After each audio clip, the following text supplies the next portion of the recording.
Welcome to the Inspired Living with Autoimmunity podcast, the podcast for high achievers who want to stay sharp, focused, and full of energy despite their diagnosis. With your host, National Board Certified Functional Medicine Health Coach, Julie Michelson, where Julie helps you take your power back from autoimmunity. And now here's your host, Julie Michelson.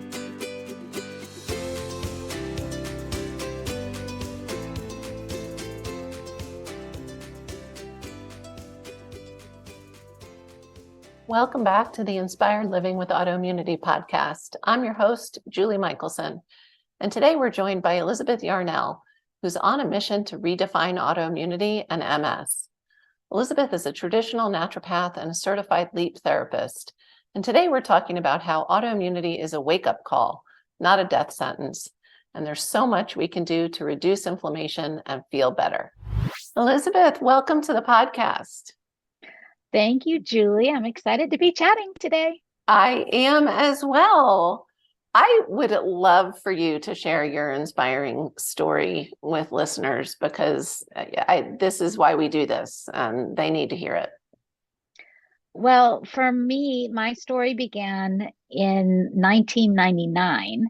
It was a cold January night, and I had been working on a newspaper article that I was writing. I was a freelance journalist, and late into the night. And at the end, I had felt like it was time to go to bed. I printed out my article. I was pretty happy with my draft, but as I scanned it over, as I was brushing my teeth, I noticed that there are 3 spots that I wanted to make small changes to the text.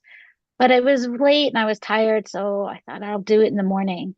And I set it aside and went to sleep. But when I woke up the next morning and set down my printout next to my coffee, it was almost like a fairy had come in, not a fairy, a goblin had come in the night and erased big portions of the text. I couldn't make out the words. I couldn't understand what it was even trying to say on the paper. And I couldn't find the places that I knew I needed to make those edits. And I had a deadline looming. So I had to end up submitting what I knew in my heart was substandard work, but I couldn't for the life of me figure out what I had been thinking the night before. And I wasn't sure at all what was going on. I felt very confused and frightened. I went into the eye doctor and he diagnosed me with optic neuritis, or inflammation of the optic nerve, and shuffled me off right away into an MRI, where I then came out to a diagnosis of multiple sclerosis. And wow. Yes, I can't. Wow. Kind of all in the span of a day. So it happened very fast. That's almost literally the opposite of what you hear most people go through in a journey, where it's doctor after doctor, test after test. But I have goosebumps up and down my arms. I just can't even imagine, what that felt like. So where did you go from there? So I went and I saw an MS specialist, flew across the country. By that point, that was a couple weeks later, and I was completely blind in my right eye. I'd lost all sight. In fact, when I got to that MS specialist, he stood me in front of the eye chart on the wall, and he said, "Okay, cover your eye." And with my good eye, I could read the whole chart. And then he said, "Okay, well, cover your good eye." And I looked at it, and I'm like, I don't even see a chart. Like, I literally just saw a white wall, just whiteness, completely blind in that eye. It was super frightening because my whole life had been about reading and writing. I was a journalist. What was I going to do if I couldn't read or write? I was going to have to find a whole new career. I had to offer my fiance a way to get out of our contract to get married, because this isn't what he had signed up for. This isn't a life that he foresaw when he proposed to me. There was so much that was so frightening and uncertain in those times. It was really scary. Besides the fact that I learned that 80% of MS patients experience significant disability within 10 years of diagnosis. And here I was 2 weeks before my 30th birthday, and by my 40th birthday, I could be in a wheelchair. It was just really horrific. The doctors didn't really have any good advice for me. They just said, okay, well, we don't know why MS happens. We don't know how to fix it. We consider it to be incurable. They showed me this chart in their office, and basically it's a downhill slope. If you have MS, you start up here like a normal person and you just go straight to the bottom of the slope until you eventually die from your disabilities. And great prognosis for a young woman, huh? According to the best doctors, there was nothing I could do really to change this. I could try one of the disease modifying therapies. At that time, there were 3. They were all injectable, but they all had incredibly low efficacy rates. So now we're, as a population, a little more familiar. What does efficacy rate mean? Well, efficacy rate means, right, how well it works. Right. And an efficacy rate of like 23% means it probably doesn't work that well. I mean, even an efficacy rate of 50% means, well, you 50-50 chance. Maybe. Kind of. Right. Maybe. Coin toss. And yeah. they weren't going to cure the disease. They were only going to hopefully slow it down. So my father is a neurologist. Of course, it's the classic irony of my life that my father is a brain doctor and I get a degenerative brain disease. But he really felt strongly that I should go on one of these disease modifying therapies because that was the only hope. All they had. Right. The only hope. And I did, but the side effects were horrible. For 3 years, I had hives all over my body. A good day was 30 hives. A bad day was 300 hives. Oh. By the end of the time that I was taking the medication, every time I injected, I would have a seizure. So, and you kept doing it? Well, again, at the time, yeah, I was scared sure. Because the problem with MS, as you know, is that it's capricious and it's uncertain. And according to the medical world, I'm sorry, I have this whining dog here. I'm waiting for mine to answer. It's all good. We have full conversations on this show. Okay, good. Let's see if I can just pull her up here. And I said that a bit to be a bit of a devil's advocate. I mean, when I think of, with my RA journey, how sick some of those medications made me. And it wasn't until, for me, one of the medications, they started running commercials on TV for one of the medications I was on, and my kids knew I was on that medication. And, then they give you the kind of the side effects at the end of the ad. And when they start talking about lymphomas and cancers and possible death, and of course I knew that when I was taking the medication, but to have your kids here, I'm taking it so I can stay with them, right, and be active. And no, active might be an overreach, but participate in their lives. So clearly you're no longer on that medication. No, clearly, I felt my body was telling me very clearly that I should not be on the medication, that it did not want me to be taking this. And every time I would ask my doctors, well, what can I be doing to make my future better? They would say, well, there's really nothing you can do. You can kind of go sit home on the couch and wait for your body to disintegrate on you. And take this drug and hopefully it'll slow down the pace, but it's not going to stop it. And I thought, well, that's depressing. And so I'm not the kind of person who can just sit around and wait for things to happen to me. It was actually my fiance at the time who first suggested to me that maybe my diet might have something to do with the state I was in. For the entire decade of, he was a competitive athlete, and he was into organic foods and cooking from scratch and all these things that I really wasn't into in my 20s. I was a girl on the go, and I either ate fast food um or ate out or just skipped the meal. And the only staple foods I kept in my apartment were Crystal Light, Diet Coke, and gummy bears.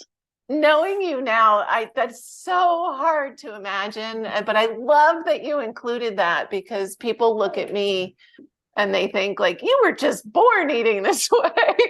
It's like, no, I had to learn the very hard way, just like you did.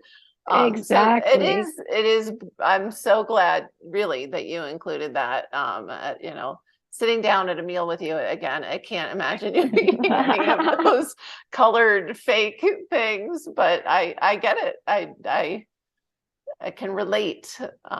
So where did you start with those changes? So I started first by researching because that's my nature. And I started reading books from like the Mayo Clinic and the ADA. And well, what is a healthy diet? Because even my doctor was like, well, everybody should have a healthy diet, but who knows what that is? Right. And my dad certainly didn't know what a healthy diet was. He's a fan of Hershey's Kisses. That's often his meal during a work day. Um, so I studied all these sources, and I really was able to see pretty clearly that the common denominators of a healthy diet were that whole foods were better than processed foods. Yay! Which is right, which is one of my mantras now, for sure. Whole foods are better than processed foods. But then I had to figure out, well, I didn't really know how to cook. So I started taking cooking classes and watching the Food Network, which was in its infancy at the time. So good. And right, but pretty quickly recognizing that cooking from scratch was incredibly time and labor intensive. And I had MS. So Right. fatigue is a hallmark of MS. So that's when I became what I call an accidental inventor. And I invented and actually received a patent for a method of cooking that uses a cast iron Dutch oven and flash cooks at high heat inside the oven. And it uses all whole foods in a variety of combinations.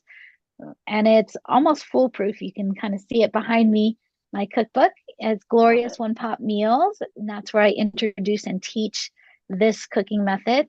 And there are more than 70,000 home cooks who enjoy how quick and easy it makes cooking from scratch, cooking with whole foods instead of processed foods, and eating healthier really in a jiffy. It's just super fast and easy to do. I love that. And that also, really breaks that misconception of, you said it, cooking from scratch is hard, but it doesn't have to be complicated.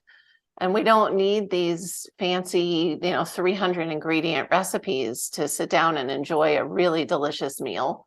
And I have found, and I see it time and time again with my clients, I'm sure you do as well, as we get off the processed foods and those artificial ingredients, our taste buds change, and real food actually tastes delicious without a whole lot of added, flavors and it's extra true. steps. Really, yeah, right. Really clean foods and clean eating, at its core, what it's really supposed to mean. Yes.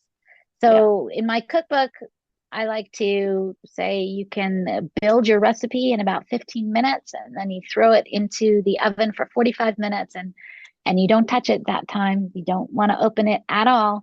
And when it comes out, it looks like you used 4 or 5 different pots and pans. It's not a stew. It's not a casserole. It's completely different, unique method of cooking, which is why the patent office gave me a patent. I love that. That's amazing. That's how I do my Thanksgiving turkey. It's don't open the oven. It's in there for the day. Nobody touch it. Yep. So how then does that lead to, I'm going to help other people turn this around and share with listeners, health-wise, where you are now? So I'll start with the spoiler. Is my health is amazing now. Yes, it I'm is. 53. I I have not experienced significant disabilities, even though I'm 23 years or so past diagnosis. And in fact, I have learned how to trigger flare-ups and how to recover from them. I love that. That's I the love the way important you part, put right? that. I've learned how to trigger, which means you've also learned how to not trigger. Exactly. But even me, I am hyper aware of everything that I'm exposed to. Even I can trigger things in myself when I am inadvertently exposed. But yes, so my journey uh, started with focusing more on whole foods than processed foods, and that really changed everything for me. And for a long time, I really thought that was probably the answer to chronic disease and multiple sclerosis is get off of processed foods and get away from all of the additives and preservatives that are in our food supply. I really feel like our food supply is contaminated. And in fact, I did a TEDx talk about this in 2014 called Poisons in Our Everyday Foods. And so I still feel like this is a big foundational part of it, but there was more to it. And when I started having babies, my oldest, my firstborn, was really sickly from the get-go, and I couldn't figure out what was going on with him because I made all of his food, everything was organic. I made all of his baby food. Um, he was such an incredible eater. He loved to eat. But by the time he was 6 years old, he had fallen off the height and weight charts. He was a chronic vomiter. He would vomit like 20 times a week. It was Oh, my insane, just oldest throwing too. up all the time. And we took him to pediatric GI clinics. We took him, had his DNA mapped. We had abdominal x-rays done, and nobody could figure out what was going on with him. He would vomit, and then he would have this terrible, terrible constipation, sometimes go 2 weeks between bowel movements, which was incredibly painful for Wow. him. Yeah.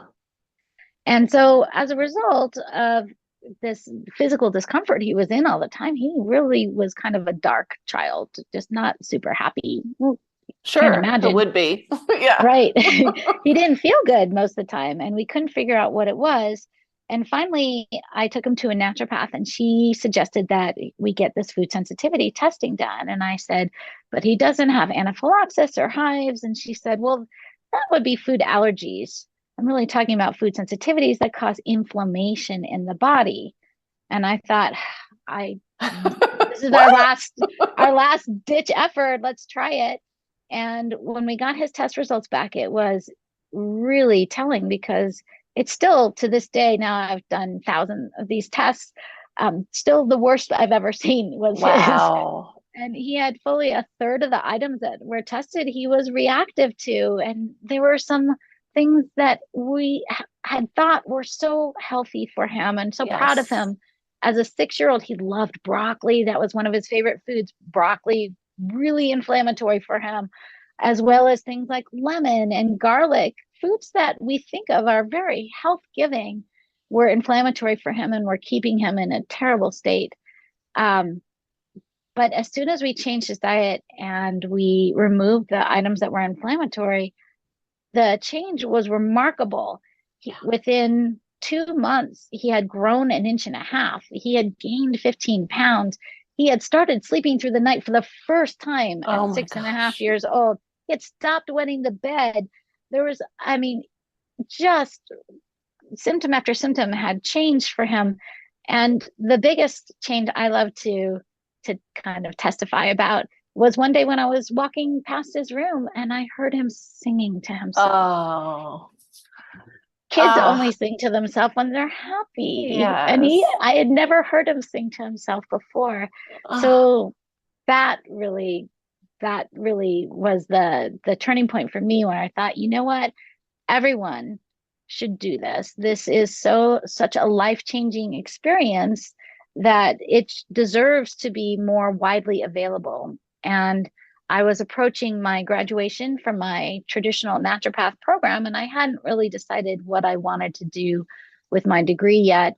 And that became very clear that really what I wanted to do was bring this food sensitivity testing to people who were suffering from chronic inflammation and autoimmune conditions like multiple sclerosis, because wow, this is life-changing It is. information. And as you said, this is not MS specific. It's funny, when I was first practicing, if we weren't getting the results we were looking for, I would then do food sensitivity testing. And now it's like, that's the first thing we do. Let's just get the results right away.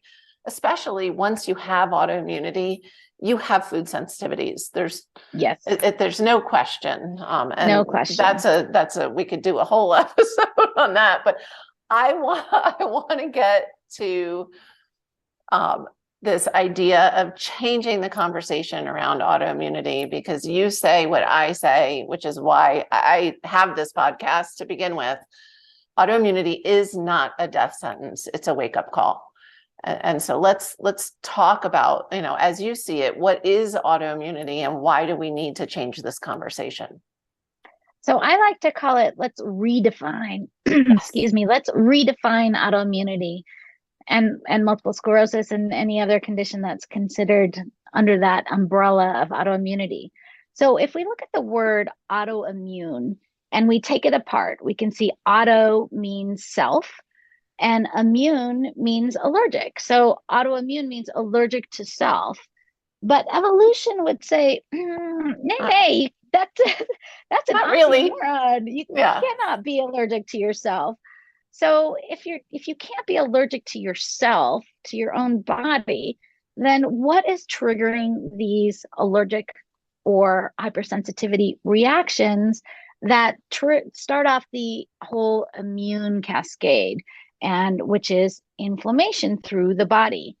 And what I believe is that we have been looking in the wrong places, that any conventional doctor will tell you, well, we don't know why some people become autoimmune and some people don't. And we consider it to be unknown etiology, which means we don't know why it's happening. Right.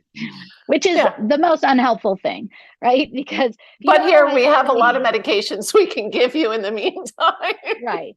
We have these, and for multiple sclerosis, the medications run about $100,000 a year. Yep. And they have tremendous side effects, like I experienced in a lot of different ways. Some of them are even up to and including death from these medications.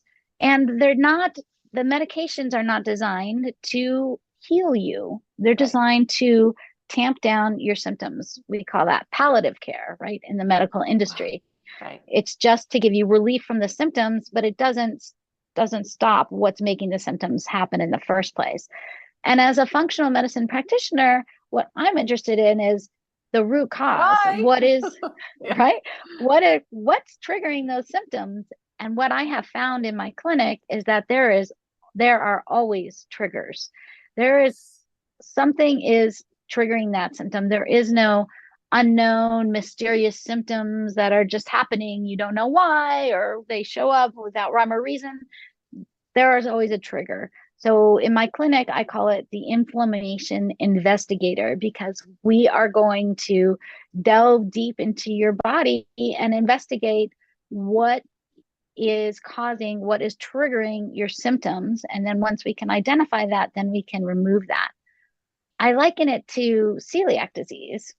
Right. So once people who have celiac disease realize that and they remove gluten from their world, then they can effectively live without symptoms and live a pretty normal life. But there's a joke in our family. My oldest has a history very similar to yours. He kind of got a reprieve through most of elementary school, where his health seemed pretty good, and we had been years away from the pediatric GI doctors and university hospitals and all the things. And then about 5th grade, he started getting sick again, not with GI symptoms. So it was kind of confusing. And he too, would barely make the charts if you soaked him down with those and really weighed him down a lot. And so he was kind of the sick kid in the family. And it took, as it does, unfortunately, for him, it took till they finally biopsied him to diagnose the celiac. And now we joke, I mean, so literally at age 12, he stopped eating gluten because we knew, and he's now the healthiest one in the family. And the other two have other things that they manage and different, different layers to their autoimmunity. But that's such a clear cut, look, this is triggering this, stop it. And you can get better, right? And we can do that. I was waving my hand for those of you listening on audio. I too have celiac. I did not know that until many, many years into my autoimmune journey.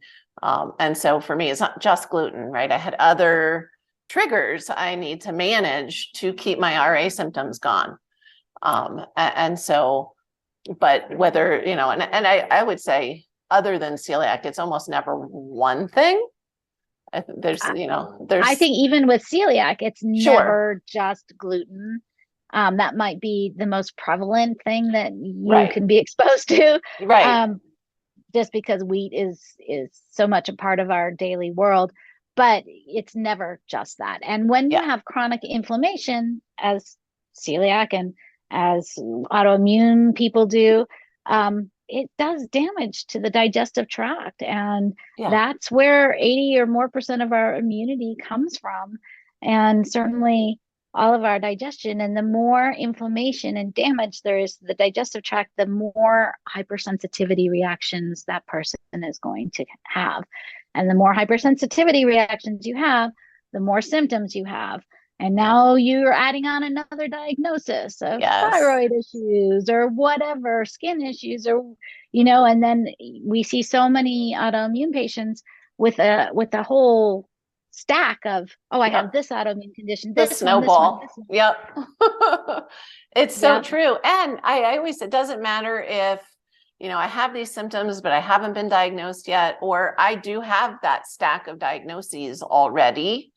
Doesn't matter. The approach that I know that you take, it works. This is, so obviously if somebody's already listening, they're clued in to there is an approach outside of the Western medicine approach, that actually can provide true healing. But where do people start? I mean, you mentioned food is huge, right? Food is huge. And in fact, anyone who would like to can go to multiplesclerosisdiet.com and download a list of the top 3 items I feel people with multiple sclerosis or other autoimmune or chronic inflammatory conditions should avoid like the plague. And unfortunately, these items are so prevalent in our food supply. So when I talk to people about what they should or shouldn't eat, it's much clearer to talk about what you shouldn't eat than what you should, because as I do the testing, I find some people are fine with blueberries, some people are not fine with blueberries, and that is unique to each person. But I think universally, our food supply has just been overcome and contaminated with chemical alterations. So my biggest piece of advice is start reading labels. And if there are things on labels that, first of all, that you can't pronounce, then you shouldn't be eating that. Right. But second of all, watch out for artificial sweeteners. So things like dextrose, sucralose, aspartame, high fructose corn syrup, all of these things, these are fake. These are synthetic. Our bodies evolved on this planet to process the foods, the plants and things that are on the planet, not that come from 2 miles deep into the core where we would never have access to them. Food dyes and colors, for example, were first brought before the FDA in the 1930s. And at that time, they were sourced from coal. And now they're sourced from petroleum. And there really haven't been studies that have found whether these things can, what are the safe levels to have There of are these none. petroleum products. Right. There really are none. No, there is no level of petroleum we should be consuming. I mean, really. I would agree. Yeah, Yes. yeah. Yet there's petroleum everywhere in all of our skincare products and sunscreens. And of course, we're breathing. If you live in a city, every time you walk out the door, you're breathing in petroleum particulates in the air. So we are just exposed to so many toxins everywhere we turn. And it behooves us to try to eliminate and take control where we can, right? I love that. And we could do a whole nother episode diving into Exactly. toxins outside of our food system. Right. But I love I always, and I'm gonna, unless you have, I'll give you the opportunity to say something different, but I always ask guests to give listeners that one step. And I love the one step that you gave as far as reading ingredients. It is literally life-changing. And as you mentioned, it's not just the ingredients on your food. That's the I think most essential place to start. Once you've, kind of strengthened that ingredient reading muscle, every product you buy, don't fall for the marketing on the front of the package. You've got to turn it around and read those ingredients. So I love that. Is a life-changing one step for sure. Because can I give a second one step? Yes, too? You can. I said you could. So yes, read the labels. And right now, one of my biggest complaints about the food industry is this loophole called natural flavors. Oh, yes, thank you. It's killing me because there's nothing natural about natural flavors. If you were to be able to see the ingredients in a quote natural flavors, so there can be up to 30 or more chemicals that are creating that, including things that are genetically modified, MSG, inflammatory, all sorts of chemicals. They don't have to disclose. It could be anything. So I see your natural flavors and I raise you a fragrance, right? So if we're talking about, it's the same thing. It's the same loophole though. Natural flavors on your food label and fragrance on every other label. And those are the loopholes. Those are where companies get to quote protect trade secrets by not telling you what's in there. And as you mentioned, it can be this slew of things you want to be avoiding. So I say, I could not agree. And we didn't plan this, guys. We didn't talk about it beforehand. But fragrance is under recognized because aromas are molecules also. And oh my gosh, don't even start me off on dryer sheets, right? Please just don't use them. Those commercials, they kill me. They're so toxic, these commercials, because they're like, oh, breathe in the scent of your laundry. That we're like, I would get a migraine just thinking about it. Exactly. And so you're bringing in you're breathing deeply, bringing these molecules of these chemically designed fragrances down deep into your lungs, where they can cause more irritation and add to your whole toxic load. So yes, dryer sheets are the devil's work for sure. Nobody should be using dryer sheets. But even our quote unquote cleaner or all natural, cosmetics and products, I always joke, lead is natural. I don't want it in my makeup. Right. And it could be if it's just labeled natural or green or clean or so the label reading really is my favorite. Is my daughter, when she was in high school, went to the store on lunch break with a group of kids and wanted to get a snack and literally called me and said, "You have ruined my life. Like, I wanted to eat this, whatever, but then I turned it over and I read the ingredients and my job of motherhood, well done." One of my clients once texted me a picture of a label on a jar. She was at the grocery store. She's like, "Can I eat this?" And I look at the label and I'm like, "What is this?" And she's like, it's blueberry jam. I'm like, there are no blueberries on this label. How can this be There's another tip. If you look at the ingredients and you can't recognize what food it is by what's in it, don't buy it. That's wild. So I would love to continue our conversation. So I'm inviting you back because I know we have so much more to share in this redefining autoimmunity, redefining MS.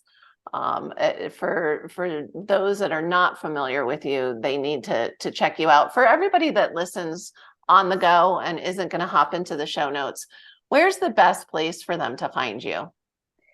So the best place to find really everything about me is at my website, Elizabeth Yarnell, YARNELL.com. And definitely keep your eyes open. My next book is coming out March 1st about multiple sclerosis and autoimmunity, really a lot about what we just discussed.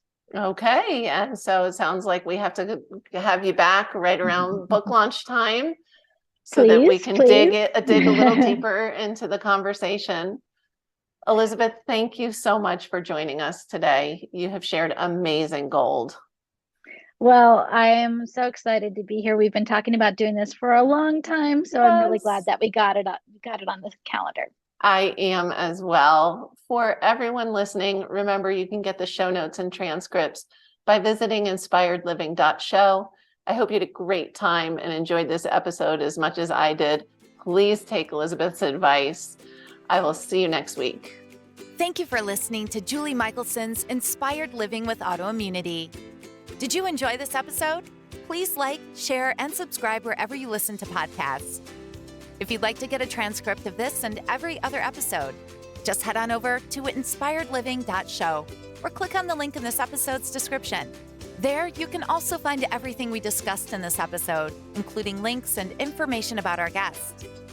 You can even send in your questions to be answered by Julie in a future episode. That's inspiredliving.show. Until next time, this is Julie Michelson's Inspired Living with Autoimmunity podcast, helping you take your power back.